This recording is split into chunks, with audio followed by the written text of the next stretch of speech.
எனக்கு பாவம்க்கா அது மவுத்துக்கு அக்கா நான் ஹிந்தி பிக் பாஸாக மாறி வரும் தமிழ் பிக் பாஸ். மற்ற மொழிகளில் இருக்கக்கூடிய பிக் பாஸை கம்பேர் பண்ணும்போது தமிழ் பிக் பாஸ் மட்டும்தான் ஓரளவுக்கு டீசெண்டாக இருந்துச்சு. பட் இதே மாதிரி ஒரு சில அன்சீன் கிளிப்ஸ்லாம் பார்க்கும்போது ஒரு வேளை இதுவுமே மற்ற மொழிகளில் இருக்கிற மாதிரியான பிக் பாஸ் மாதிரி ஆகிடுமோ பார்க்கும்போது தோணுது.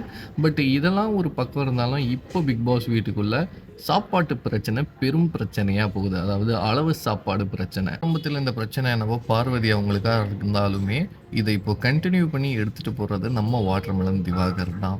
ஸோ ஸ்டார்டிங்கில் இவருக்கு இதெல்லாம் ஓகேவாக தான் தெரிஞ்சிச்சு. அதாவது பவுலில் கொடுக்குறது, அளவு சாப்பாடை கொடுக்குறது ஓகேவாக தான் தெரிஞ்சிச்சு. பட் போக போக பார்வதிக்கு அது ஓகே இல்லை அப்படின்னு தெரிஞ்சவொடனே தலைவனுக்கும் ஓகே இல்லை, இது ரொம்ப தப்பு அப்படின்ற மாதிரி சண்டை போட ஆரம்பிச்சிட்டாரு. குடும்பத்திலே இந்த ஒரு விஷயம் திவாகர் அவருக்கு பிரச்சனையாக இருந்து அவர் சண்டை போட்டு இருந்தாருன்னா இது வந்து ஒரு பெரிய விஷயமா வெளியில் தெரிஞ்சிருக்காது.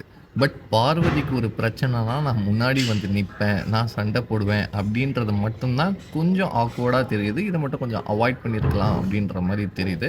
ஏன்னா பல நெகட்டிவிட்டிஸை தாண்டி இப்போ தான் ஒரு மனுஷன் வந்து, அதாவது திவாகர் அவர் வந்து பாசிட்டிவாக எல்லா விஷயத்தையுமே அவரோட கேம் பிளேயால் மாற்றிட்டு வராரு. இந்த மாதிரி நேரத்தில் இந்த மாதிரியான ஒரு சில விஷயத்த அவாய்ட் பண்ணால் நல்லாயிருக்கும் அப்படி தோணுது.